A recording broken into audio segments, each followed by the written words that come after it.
He's one of the curators in the Many Voices, One Nation exhibition, and his area of research is Latino history and culture and cultural expressions throughout American history. Steve has a very special guest that he'll introduce in a minute, and he'll be sharing with us a very interesting project about Cuban migration and Cuban immigration, particularly of children. Today's theme is Children on the Move, and we're going to learn about those stories and the research going behind documenting that important history. So welcome again, and join me in welcoming Steve Velasquez and his guest.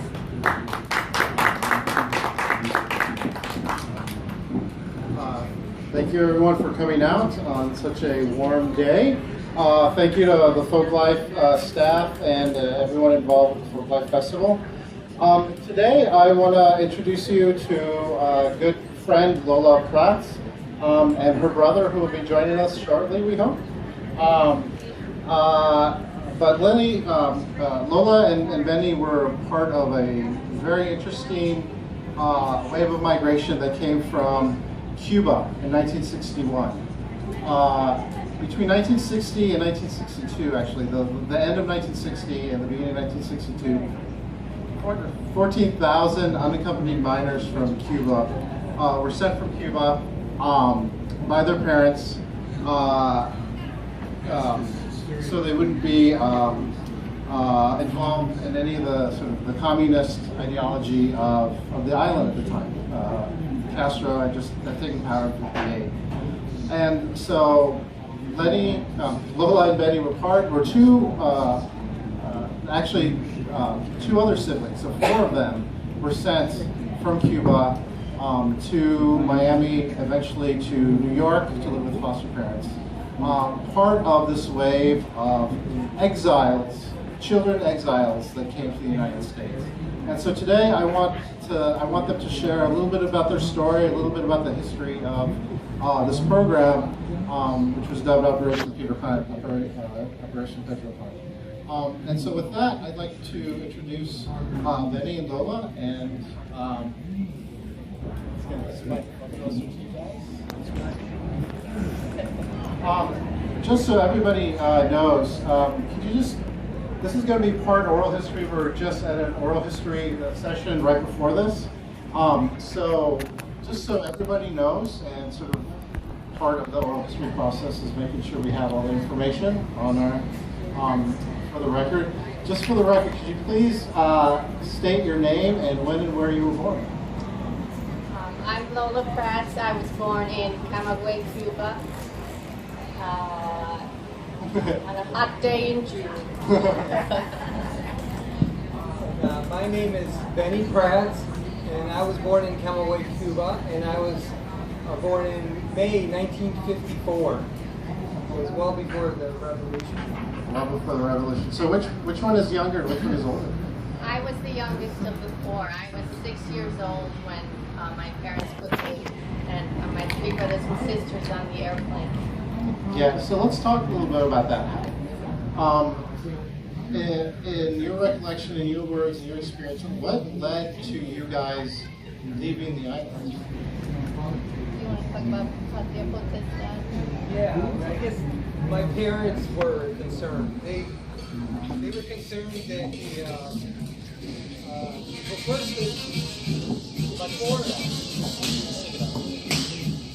before we left, there was a time when they just took away all the property. So my father had a mortgage and he had to pay his mortgage. And once he paid his mortgage, he gave the title to the country. So the house belonged to the country. That was a known fact. He did that. And so the next thing is, how about the kids?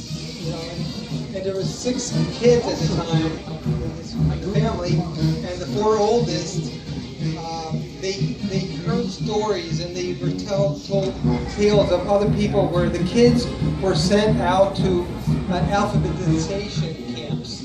So it felt like the kids were going to be turned over to the state also.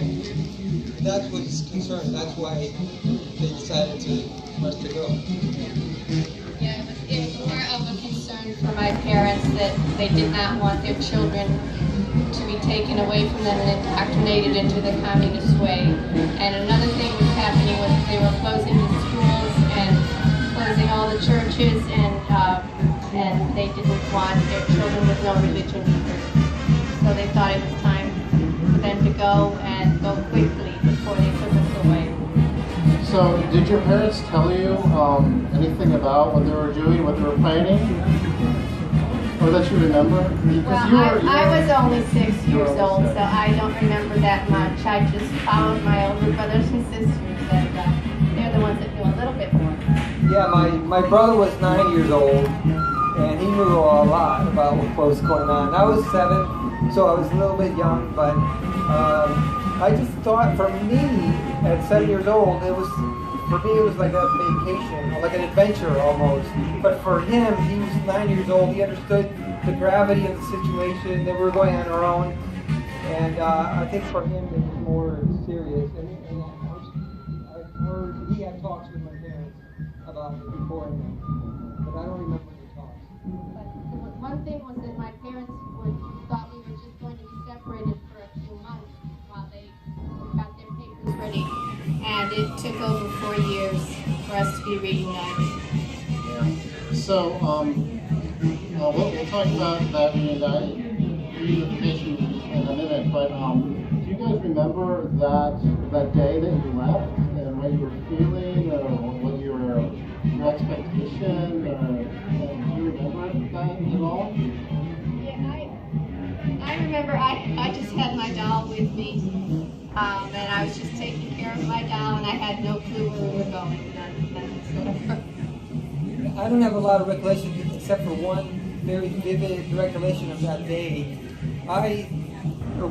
We were Catholic, and so my mother gave me a statue, a bronze statue of the Virgin patron saint of Cuba, Virgin Caridad. And it was an empty bronze. And I remember the soldier standing in front of me, and he grabbed the statue and he broke it in half. It was very symbolic. For me, it's something that I don't remember all the good things. It's easier, I guess, to remember the bad things. So he broke it in half because previously people had smuggled out jewels. Between 59 and 61, people had been smuggling jewels out, and he thought there was something in it, but it was empty and had a broken statue. Many of the participants, many of the children recall the airport, the beginning of the journey at the airport. What do they call it? The Seta, yes. The windows, the soldiers and the guards looking for contraband and money and things like that. So it becomes one of those symbols and points of, this is the beginning of the journey type of thing. For those of you who don't know, the Pedro Pan program was sort of administered by the Catholic Church, Catholic Charities in Miami, with some priests in Cuba. They were, with the help of the State Department, they were sent to Miami, where the Catholic Charities and different dioceses would put them up, give them housing, shelter, and if they knew the parents were coming soon, they were left in Miami, but if not, they were sent to foster families across the United States. I believe it was 39 different cities across the country where siblings, sometimes they break up the siblings of the families. So can you tell us a little bit about what happened to you guys once you got to Miami? We were only in Miami for a few weeks in the camps in Kendall, and then they decided to send us, this has taken my parents a little bit longer than usual, they decided to send us to Syracuse, New York, and there we went to an orphanage, and my two brothers went to the boys' side, and my sister and I went to the other side. That's where we spent almost a year until we got foster parents. and then we were separated. A foster family took my two brothers, and the other foster family took my sister and I. We were in Syracuse, and they were in Baldwinsville, which is very close, about 30 minutes away. So we got to see them on occasion and on holidays, but not very much. For us, for the two boys, it was only like 1 week in the orphanage. But for, like Lola said, for the girls, it was a longer time. I think they separated you into two different areas to their age. They were 2 years apart, so they got separated. And for us, we wound up within a week. We were with a family, and that's the Ritz family. And I have my two sisters are here with me. The Ritz, Monica and Lisa. They traveled down from Syracuse to be here today. So we were so fortunate to find a family like that, like the Ritz, and they took care of us. And you stayed with a different family. Yes, we stayed with the Cloughs, and I love them to death. I still keep in touch with them. They're still alive, and they'll forever be in my heart. They rescued us from a pretty bad situation in the orphanage. It was not a good existence there, and anyway, we're forever grateful for that. Do you remember sort of the daily life, either in the Kendall camp or in the orphanage? What was that like for you guys? Do you remember that growing up as a little? Yeah, I remember in Kendall camp, it was, I remember like bunk beds. So there were rows and rows of bunk beds, like 2 rows of bunk beds on either side. I don't know if it was a tent or a permanent building, but it was only like a few days we were there. And I remember having a locker and getting some things stolen out of the locker. But fortunately, we were placed into Syracuse. So we went from the heat of Miami up to Syracuse, and it was September, October. And so I think there was already starting to snow in the orphanage. I remember sledding at the orphanage in Syracuse. That was our very first snow. That was your very first snow. That was quite exciting. But I remember I was so young that we did not speak English, and the nuns in the orphanage would not let us have breakfast until we asked for it in English. So it took a while, but we finally got the hang of that, and there were just other things that I just remember I used to have to take a vitamin every day, and I couldn't swallow the vitamin, so I would pretend to swallow it and put it in my napkin. And one day the nun caught me, and I got a paddling for that. So just things like that. So speaking with that, you have to speak English to do that. I have sort of 2 questions around that. One, were there other Cubans with you along the way until the foster parents came? And how did you deal with, well, we'll stop there and then I'll ask the other question. I think there was another Cuban that settled into the orphanage, and she was Marga's age. So she might have been with Marga more than with Lola. And Marta's your sister who was 10? She was 10, 9, 8, 7. Yeah, the 6, 7, 8, and 9. So Marga was 8, and then Jose was 9. And Jose and I went to, almost immediately we were in school. The school had already started, it was September. So the school year started, and I remember English, and the classroom was so inviting. The Americans in this classroom, they put signs on everything. The clock, it said clock, and the blackboard said blackboard, and the chalk said chalk. And for 2 weeks I knew English because of that immersion. I was in there, and they were willing to help me, and they were willing to make English my language also. Yes, and we came here only speaking Spanish, and we totally forgot Spanish and ended up just with English. And we didn't know a word of Spanish when our parents came back. So that was a little difficult. Then we had to relearn Spanish, and they think we were reunited again. Yeah, that's a very interesting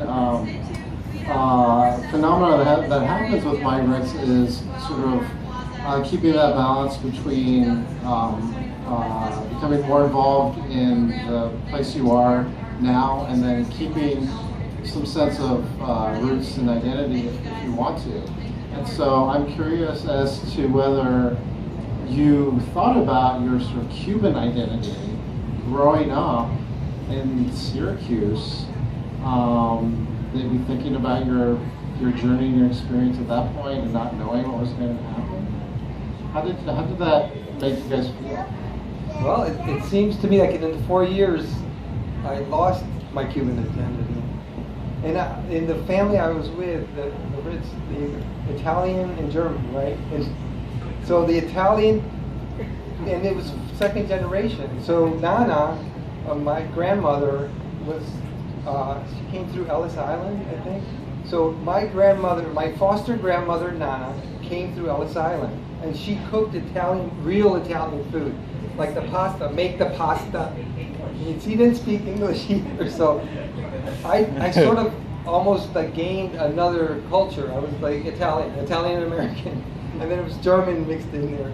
But my Cuban, like I forgot my Spanish, and I forgot what is Cuban cooking like. You know, I don't know what Cuban cooking was like anymore. So I think I forgot my Cuban heritage till 4 years later. Oh. Yeah, it was more forgetting where you came from. I think I totally immersed in the American way. I learned the language, I learned the customs, and the Cuban way was totally gone. It was I didn't even remember my parents. When the separation came, I wasn't sure why I was being separated again. I was thinking, I foster parents are my parents. I don't want to leave them, and so it was another breakup again. That was hard. And I know your sister and Benny, to some extent, were writing letters back and forth to your parents. How did, what was that? Can you tell us a little bit about that experience? What were you writing? Do you remember? I can. So I have a series of letters over the 4 years, maybe like 20 or 24, 30 letters, and they start in Spanish. So the first 10 or so letters are in Spanish, and then they go to English. And then there's one letter near the end in 1964, 1965, where I say, I hope one day I can relearn Spanish so I can communicate with you, because it's so difficult to write to you and to understand what you're writing back to me.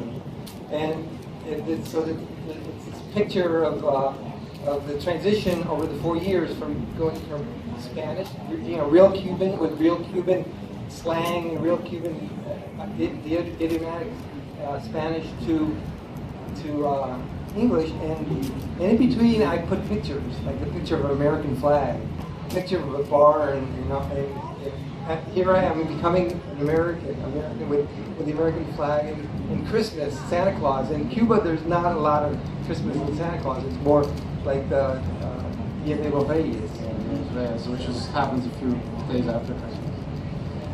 The same was with me, that the letters, thank goodness my parents saved them, and they show in the beginning they're all in Spanish, talking to them, and then afterward, and there's even one that's a mixture of English and Spanish, and you can see, and then they totally go to English. Yeah, and we're thankful that they generously have donated those into our collection, which offers us fascinating look at migration in children for future researchers and generations to look at. And so I thank you for that. So when did you reunite with your parents, and what was that like? So it was, I think it was October 1965. But first, my parents, they wrote a letter to me in March of '65, and the letter says they finally got their visa to leave Cuba in March of '65, and they went to Mexico. So they spent months in Mexico until they finally were able to come to the Washington, D.C. area, and then find a house, and then they reclaimed us in like October of 1965. So It took them a while. We left in September of '61 to October of '65. Yeah. Well, for me, the separation was pretty heart-wrenching.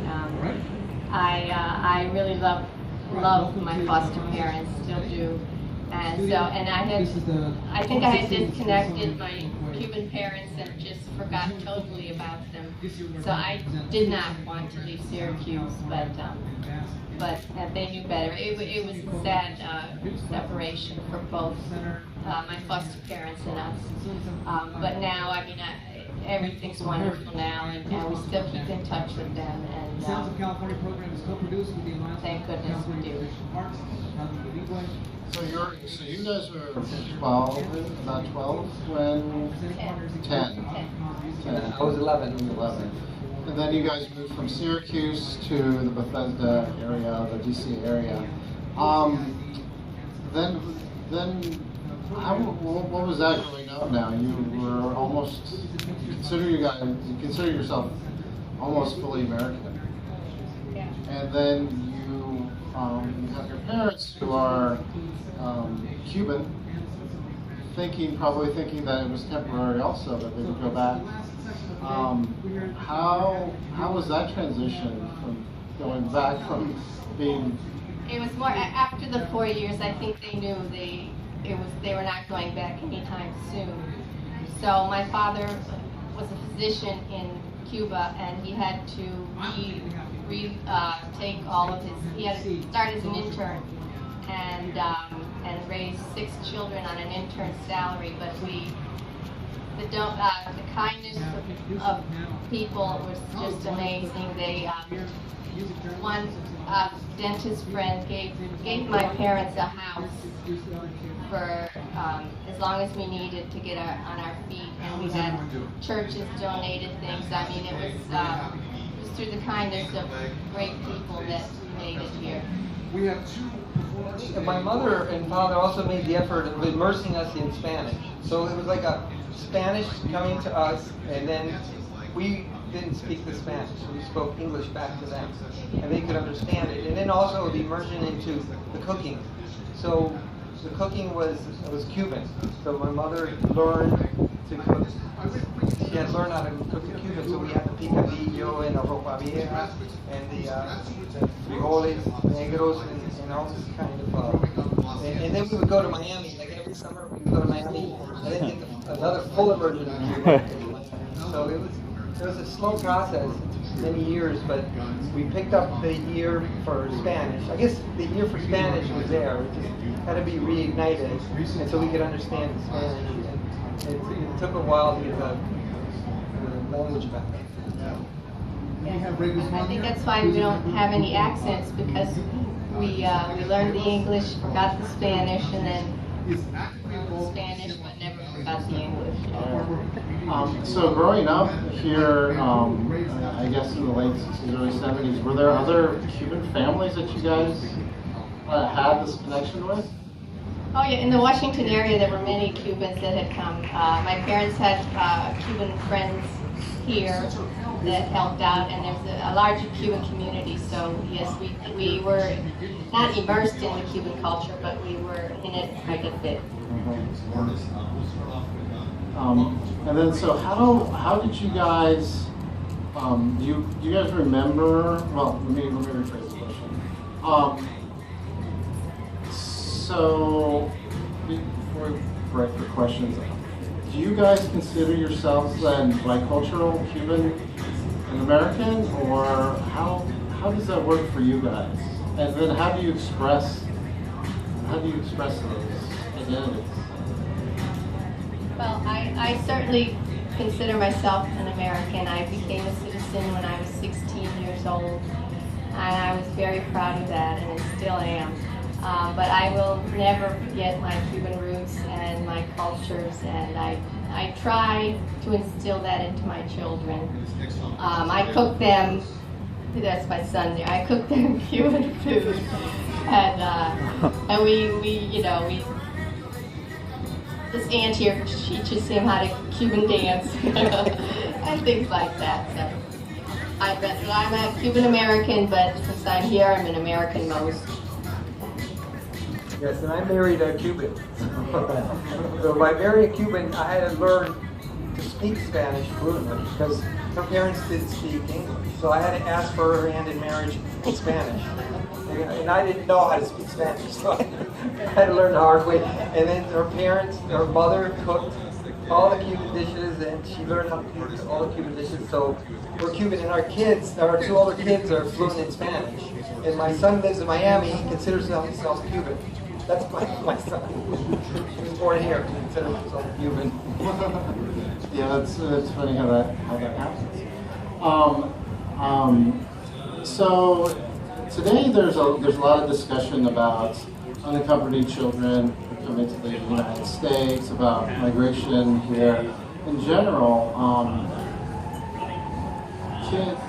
What do you tell people that ask about, or what do you tell people about your experience and about sort of that transition from one culture to another, from one nationality to another? How people come to terms with Children now coming over the border unaccompanied is very different from our situation because we did not want to migrate, but we had to due to the political circumstances. And the children coming now do want to leave their countries because of the, I guess, they're scared to be in the wars that they're in over there. So it's kind of a different thing, but I guess back then when we came, it was 14,000 children, and now they're just coming like one by one through the borders. So. I read a story this week about a place in Homestead, Florida, where the unaccompanied children are housed, and it's to me that was like a story. This is my story, right? This is happening now. There's all these thousands of kids in these tents in Homestead, Florida, and they're being processed. They don't have parents. And where are these children going? I think the story is, what is the story of a foster home, a foster parents? I mean, how many foster parents are there in the U.S. that can house these unaccompanied children until they find their parents? So it's a very sad story still going to today. It's a very difficult situation. It's very difficult to solve that story. Yeah, it is. Especially when you're a child, you're not really fully aware of what's going on. So I know a lot of former Pedro Pans who are unaccompanied have children of their own, and they're the same age as, in some cases, the same age as your parents were when they sent you away.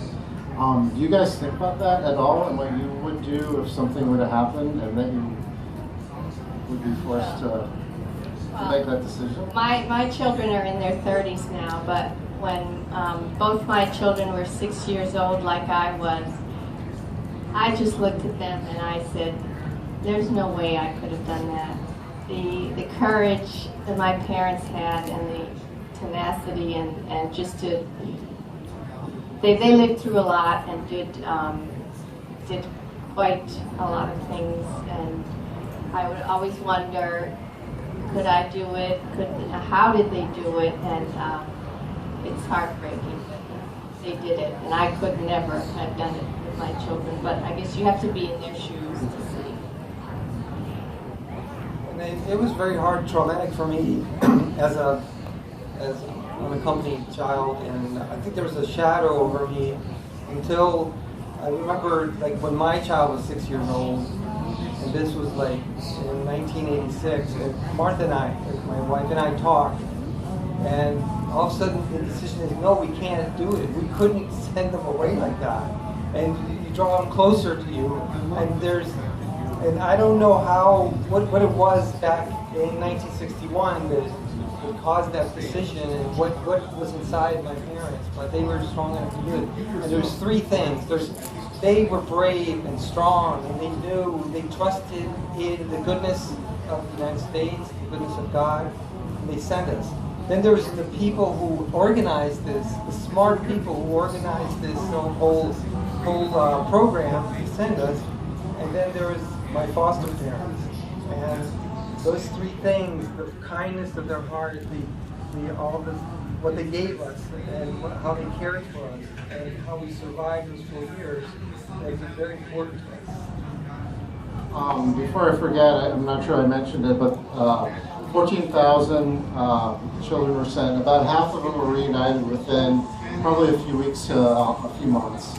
Almost the other half of them took several yees. And then there's a small percentage that never did get reunited with their parents. So I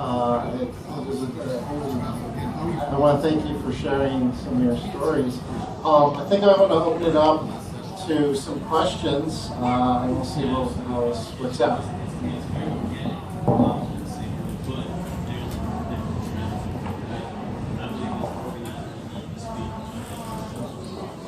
I'm about your age.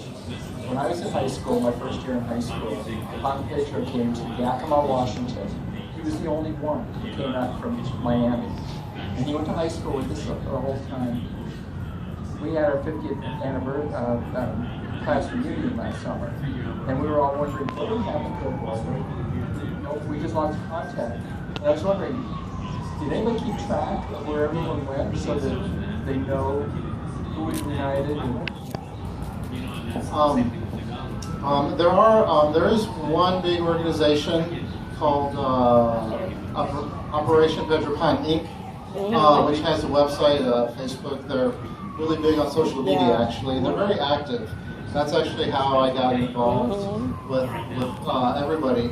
I've been documenting, I did about a dozen and a half interviews with former Pedro Pan. And we're actually using some of their stories in our upcoming exhibit, websites, and things of that nature. So there's a very active group. So if you know of anybody, if you're looking for somebody, you might try there.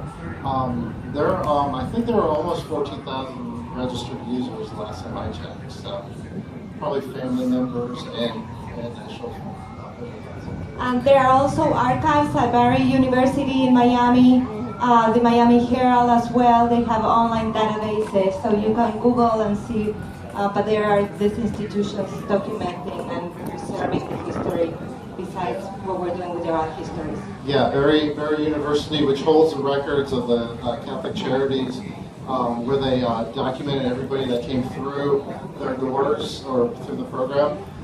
They're actually releasing all the names, and they're going to be digitizing those books very soon. So they'll all be available.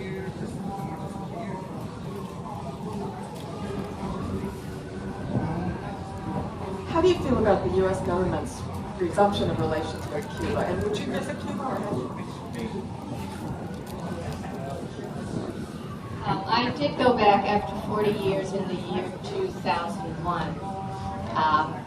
And it was very sad and depressing for me. My parents' house and my grandmother's house were in disrepair.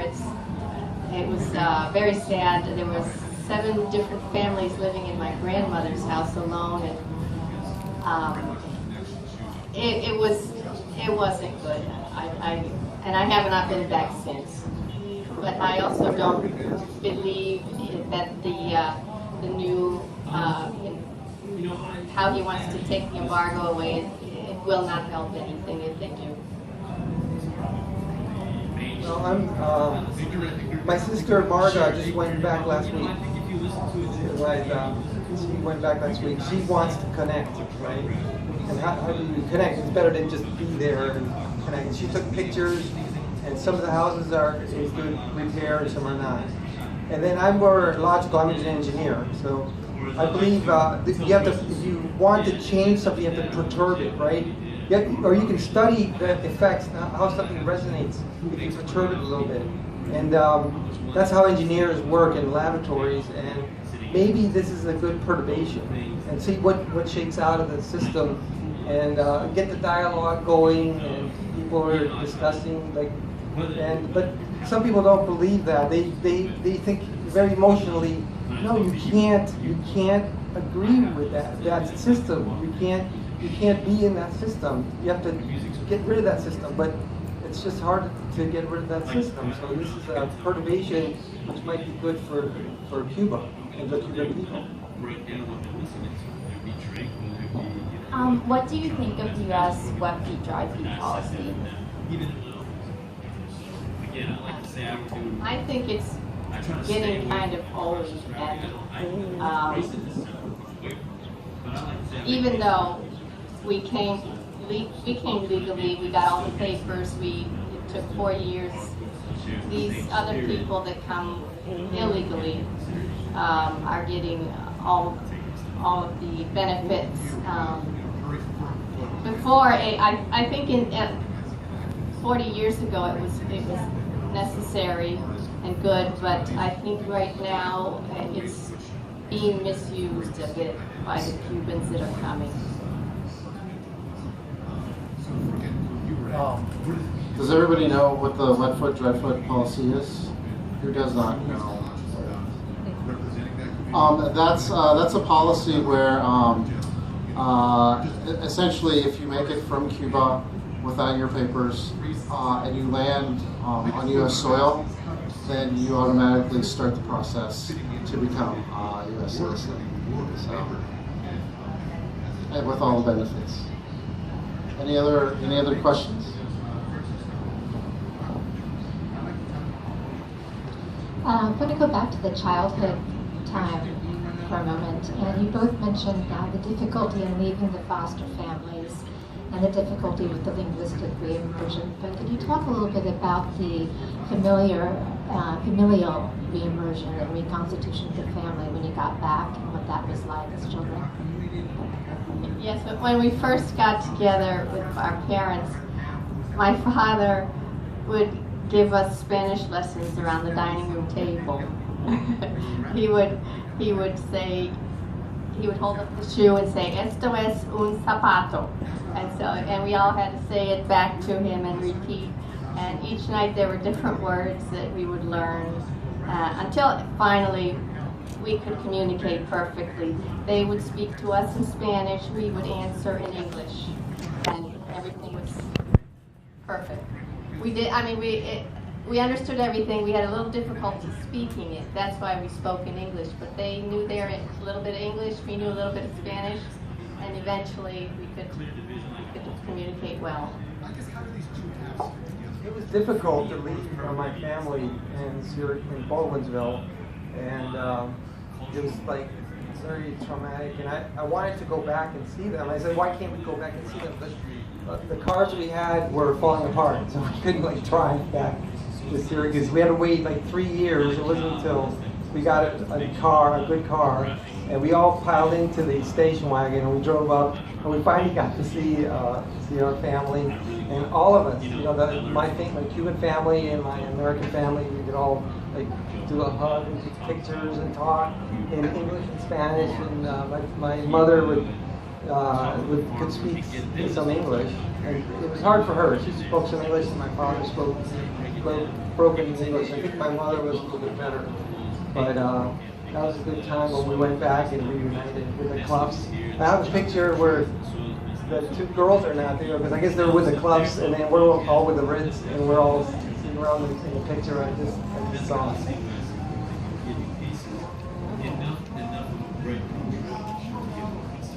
First of all, I just want to say thank you for sharing your stories.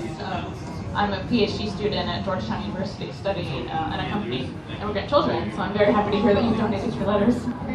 I look forward to digging into those.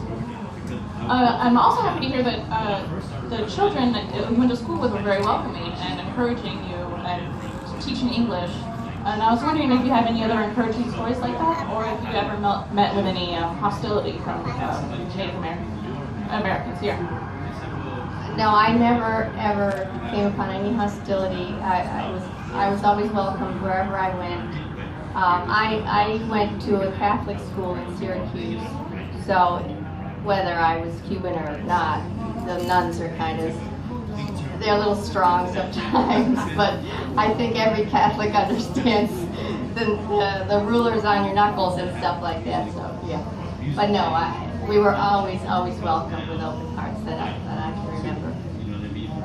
And I was amazed by all the people in the schools, the teachers and the students and all the other families. They welcomed me, and I think it was I came into second grade, and in third grade I won the spelling bee.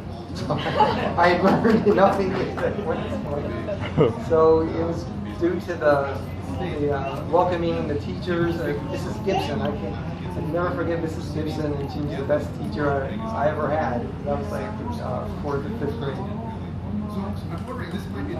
Do you think growing up in New York and then moving down here gave you a different experience than had you grown up in Miami? Most definitely. I mean, Syracuse is way far away from Miami, and just the climate. I mean, the snow, the people.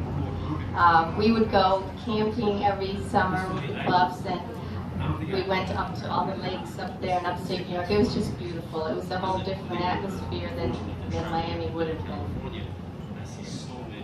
And I see, we go to Miami a lot, and I think there's a difference in the people who grew up in Miami than here, because the culture, you can see the culture difference. There's a very distinct, for us it's very American, here in Washington and New York, and I think in there's more like a gray area between the cultures. It's not that American. If you could say that, it's Cuban American, and that's like a different type of culture. Students have to eat separate lunches because they're getting more than one. You both spoke very highly of your foster parents. What would you say about the environment of the families made you feel welcome, or what qualities made it an open, welcoming environment within the family?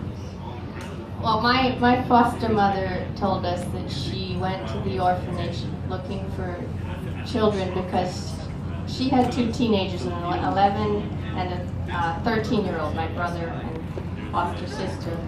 And she said she was not done mothering and she couldn't have any more children, so she went and looked for us.